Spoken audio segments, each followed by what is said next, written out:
Écrire. Écrire. Juste un verbe quand on y pense. Mais pour nous qui écrivons, il veut dire beaucoup.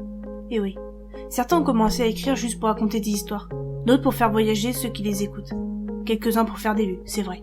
Et puis il y a ceux qui écrivent pour extérioriser leurs sentiments. Vous savez, ceux qui n'arrivent pas à s'exprimer dans la vie réelle, mais qui sont à l'aise devant une feuille ou un clavier. Vous connaissez cette communauté ? Ces personnes qui se sentent bien plus à l'aise dans les mots qu'à l'oral. Ces personnes souvent timides et réservées. Au début, on a tous commencé par passion de l'écriture, ou alors juste pour essayer de s'échapper de notre vie quotidienne, rêver et dépasser nos limites. On a tous des raisons différentes pour avoir commencé. On est tous reliés par cette même passion. J'ai longuement hésité avant de publier ma première vidéo. Et oui, j'avais peur qu'elle ne plaise pas. Mais aujourd'hui, je continue d'écrire. Je continue de mettre mes sentiments sur papier. Je continue de me défouler en enregistrant ce que j'ai sur la pensée. L'écriture, ma grande passion. Je ne saurais même pas comment vous expliquer pourquoi j'ai commencé, mais j'aime ça. J'aime pouvoir écrire mes pensées, décrire mes sentiments tout en restant derrière cet écran. Vous savez, nos écrits changent en fonction de nos émotions, et nos émotions influent sur notre inspiration.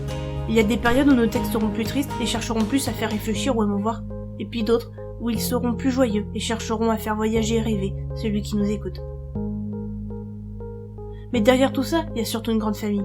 Nous restons liés par l'écriture, reliés par cette sensation d'écrire, par le pouvoir des lettres.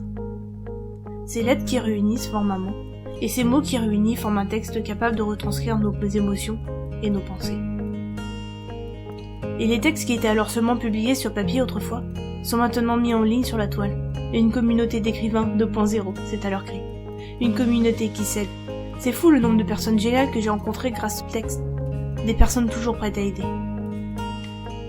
J'aime aussi écouter les textes oraux des autres. Ils me permettent d'avoir de nouvelles idées, que ce soit au niveau du sujet ou encore de la façon d'écrire. C'est toujours super intéressant de voir comment les autres font. Pas pour les copier, attention, juste pour découvrir de nouveaux thèmes, juste pour entendre de nouvelles personnes qui elles aussi sont passionnées par l'écriture. Mais vous ne voyez que la fin de chaque test, vous ne voyez pas le rendu final. Vous ne voyez pas le nombre de pages qui peuvent être écrites pour seulement 3 minutes de vidéo.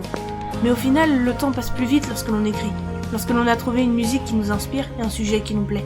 Lorsque ces deux choses sont réunies, c'est une vitesse folle qu'un texte sort de notre pensée. Un texte en prose, un discours, un texte narratif ou juste un texte descriptif d'une situation que l'on a vécue ou inventée de toutes pièces. Alors l'écriture reste une passion pour certains et pour d'autres une façon de se sentir vivre. Que l'on écoute ou que l'on écrive, nous faisons partie de la même communauté. Celle où l'on utilise les mots pour vaincre nos mots.